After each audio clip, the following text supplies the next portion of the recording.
Yeah. Well, it's lovely to meet you, Charity. I finished your book yesterday. Well done. I loved it. I really Oh, did. thank you. Thank you. That's And great. yeah, it's surprising actually. I was surprised by many things, which I'd love to ask you about. But thank you for making time to talk to me today. I appreciate it. Absolute pleasure. It's lovely to join you from across the world. Where did the inspiration come for this book? Actually, it is quite a personal story, although it's I think my seventh book. So obviously you've used up a lot of your personal experience, but in fact, Yeah. In this case, there were a number of threads came together. The Ruahine Ranges, where it's set, is actually where I am right now. Oh, Pretty beautiful. much.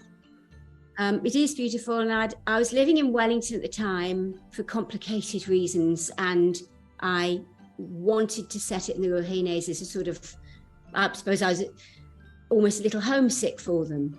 And so I set it there for that reason. But my mother had died, as you know, one of the main themes is Alzheimer's. And my mother died of Alzheimer's in 2016. Oh, okay. I didn't realize that. Yes, I'd had this experience of it, and also a sister with head injuries as well. So I knew quite a lot about dementia. Ah. And my mother was a Cambridge graduate, blue stocking. She was a classicist. She, could speak ancient Greek and Latin. In fact, in Uganda, where we lived, her job was teaching classical Greek and Latin. But then the Alzheimer's got her, and I'm sure you've experienced this, and everybody has any, there's that awful slow decline. And in 2016, I got as expected, the call to say that she had pneumonia, and this time maybe they wouldn't continue to treat it. And so I flew home. Unfortunately, I didn't make it. I was in Hong Kong when I got the news that she'd died. But I carried on home and helped my father with everything, arranged the funeral. And while I was there, I cleared out my mother's bedroom. And it was extraordinary because I began to look through her desk drawers, and it was like a museum where everything had frozen years earlier. My mother used to organize tours in fact, she would have loved JourneyWoman. She right into her old age, she used to organize tours to Israel and Turkey and Greece and the sort of classical world, but particularly Israel. And there were papers from tours she'd organized, but all on the desk as if they were from yesterday, but they were from years earlier. And it was obvious as she lost her memory, nothing changed. So it became a sort of museum.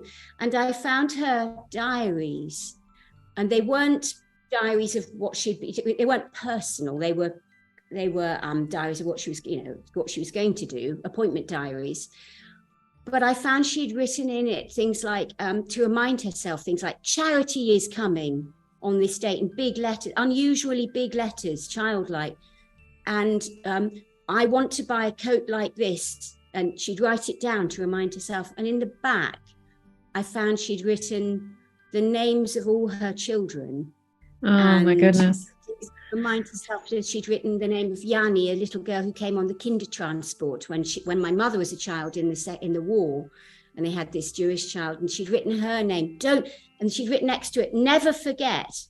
And she'd written, wow. I played violin, and I used to be a teacher. So things to anchor herself to her who she was. Yeah. And they were perhaps from eight years earlier. And so I realized how she'd been paddling under the surface, and how she'd been holding on to herself, and how some of that anger she had been showing was obviously terror. And I realized how frightened she'd been. And so I put the diaries back and shelved that thought. But years later, when I came to write Remember Me, I thought, well, I wanted to include some of those ideas into that story. So it's a lot. Remember Me has a lot of themes of loss, of being lost.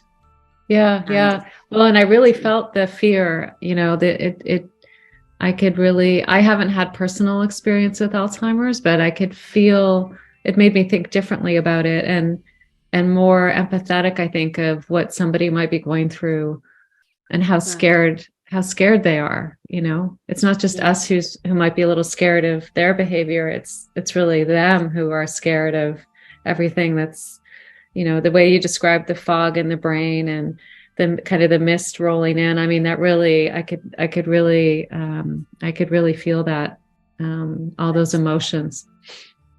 That's great. That's great Yeah. that you could. I think that's what I hadn't understood when my mum was alive, was the fear. Yeah, and I couldn't help but think like how hard it was to write about this. Did you find it a hard book to write? Oddly not. No, I didn't. No, it was a relatively. No, there were moments where it was poignant for me to write it, but it flowed reasonably well for me, that because I liked that character and understood him more intuitively. I wasn't having to do so much research to understand my character. Some of my books, I've really had to spend a year researching to understand how they got into the position they were in. Yeah. Whereas I had that sort of more natural, I suppose, empathy for Felix, the father who has Alzheimer's. So in that sense, it was actually easier to write, maybe even cathartic to write, actually. And I don't think I realized that till later, but it was actually a journalist pointed it out to me in New Zealand. She was doing an interview like this, and she just lost her father to Alzheimer's. And she said, Charity, I've noticed that you didn't get that ending with your mother. You didn't get that. You didn't get to say goodbye. And she didn't really have a good end, my mother. She simply got worse and worse. And she said, were you wanting to give a different ending? Yeah. Maybe that actually, probably, yes. Yeah. I thought the ending was beautiful, just beautiful. Oh. And the way that both of them, without, spoiler alert here, but the way that both of them chose that for themselves, I thought that was really powerful. Right, good. But yes, that was difficult. I wasn't sure how people would react to that. But for some, that might have been too much. But it was the right thing, I think, for both of them. I agree. And why did you set it? Let's talk a little bit about New Zealand, and why did you set it in this particular place? Well, partly because it's a place I know. I mean, New Zealand is overflowing with wonderful places to set. It is. You could write 100 books in 100 different places in New Zealand. And I was initially thinking of setting it down in the South Island, which when you come, you'll see it's dramatically beautiful. And that's where lots of the Lord of the Rings was set, with the Alps, and it's really stunning. But the Ruahines, I knew. I've tramped there myself. I've walked there myself. They're the range. They're within sight of this house where I'm sitting now. And they have a sort of mysticism. They really do. You look at them. I look at them every day, and every day they're different, just as I describe in the book. And people do go missing there. In fact, my father-in-law was a pilot. Well, he was a farmer, but he was also a pilot. He built his own planes, and his plane came over actually just north of where this book is set. And it took days. He was killed, but it took days for them even to get to it. It is very remote. People do disappear, and sometimes are never seen again in these ranges.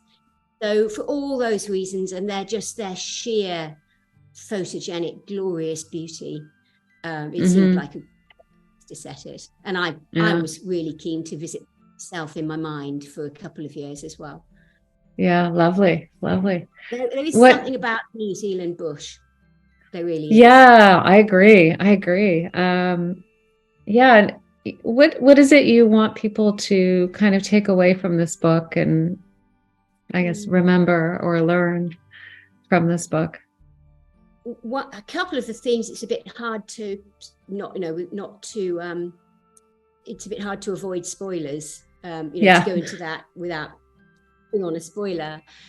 But I think a number of things. I think it is the sheer magic of this part of the world. I really did. It was a sort of homage to the ranges for me that have been important to me in my life.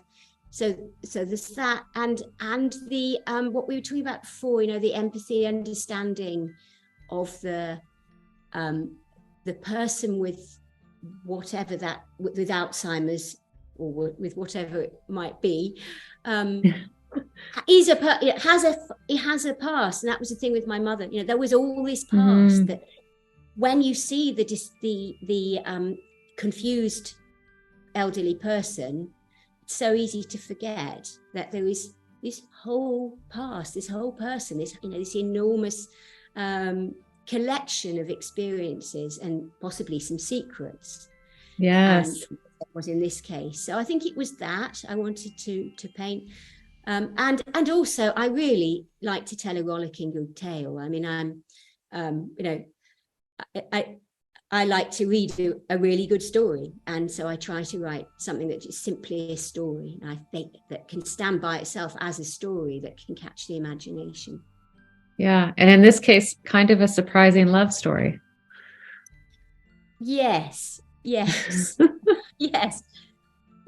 I spent a long time on that. I had different iterations of that love story, and until that one seemed to be the right one. Yes, it is surprising, but again, these totally not unheard of, and to people who had a huge amount in common. Yes. Even if you're right, it was surprising. Yeah. So I had fun with that.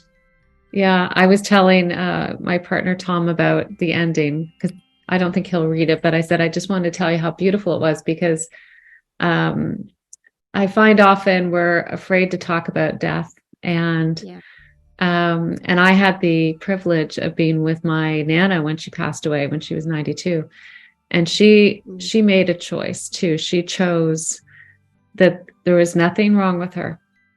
She just chose that this was her time. And so over a period of days, she kind of shut down, and I was with her at the end. And I just think and she took her last breath, and off she went. And there's something really beautiful about having that choice, as the two characters in your book did, about how they, not just how you live your life, but how you end your life. I just thought it was really magical. And, I don't know, I thought that was really touching. Thank you. What an amazing story that your Nana was able to do that.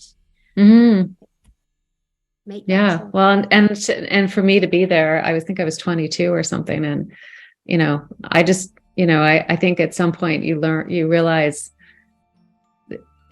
it's, they want to stay for you, but it was just time, it was time.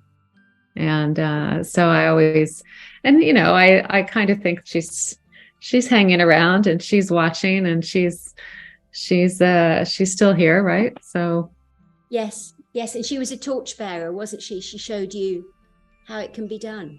Yeah. So yeah, but we don't tend to talk about those things. We don't have those conversations, and I did want to tackle that. I did want to say, let's have those conversations. While I was writing the book, and New Zealand was just having a referendum on an end of life bill, on an assisted dying bill. So the whole country was having these conversations, and voted overwhelmingly in favour of it. So that's coming into law here. And as you were writing it, was that when the pandemic was just starting too? Yes, as well. Oh my gosh. So I was, I was in Wellington. Like I say, unexpectedly had gone to live with a relative who wasn't well. and sitting looking out at the botanical gardens, and then yes, the arrival of the pandemic came just as my last book before this came out at the start of the pandemic, and I had it was a Radio 2 book club choice, so I had an interview with Radio 2 in London, and we'd just had our month lockdown, and we were COVID free in New Zealand completely. So we were just coming out, and I was talking to this journalist in London, and they were just coming into it. And I remember that so vividly. It was such a strange time, wasn't it? It was such a strange time, indeed. So what's the next book you said that you're sending off to the publisher? Oh, can you give us a little hint? Hopefully today, yeah. The next book is set in Yorkshire, and it's about conspiracy theories. Oh, so it's been a journey. Well, there's lots of those to write about. Oh, yes. I mean, yes. The main problem with it is every time I look around, there's a new one. And so I'm trying to catch up and how to write it respectfully, without trashing other people's beliefs and so on. It has been really interesting. And again, I hope it's also a good story. But as I was writing it, I was thinking, if I don't get a move on, this is going to be out of date, because it's actually a subject that's changing so fast, isn't it? Yeah. Well, I'm also writing a book, but it's going to be about 30 years of solo travel. So a little bit different exercise, but when do you have to finish that? Next year will be our 30th in September. So I'm just working with a partner on it now. I'm pulling everything together. We're going to feature amazing women over 50 that are traveling the world and being adventurous. So we'll see. Yeah. Oh, but let me just end by asking you any tips for first-time travelers to New Zealand, anything you would suggest for women? For women particularly, well, I think it's probably lovely and easy. Well, I've traveled here by myself quite a lot. It's a pretty not a difficult country to travel in. Tips specifically for women, I think for anybody, is give yourself enough time, probably. Mm-hmm. You can fly in to Auckland and go and see Hobbiton and go up to Bay of Islands and be back in a week and be flown out again. But really, with New Zealand, it's a great idea to give yourself time.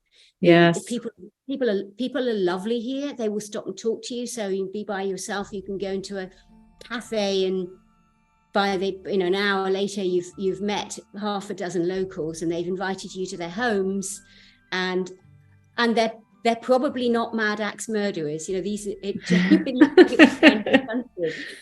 But give yourself time to do that, and that's what I found when I travelled. Is it would be you'd find unexpectedly that you'd be invited somewhere, or you'd discover something, and not to be rushing on a tight schedule.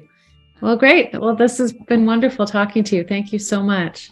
It's been lovely to talk to you. It's made my day. I feel energized for finishing the book. There you go. Get it off. And do keep in touch and let us know about what else you're doing, and we'll keep our eyes open to see when the next book comes out. Thank you so much. Brilliant. Thanks a lot, Caroline. Lovely to meet you. Okay. Pleasure. Thanks, Charity. Bye.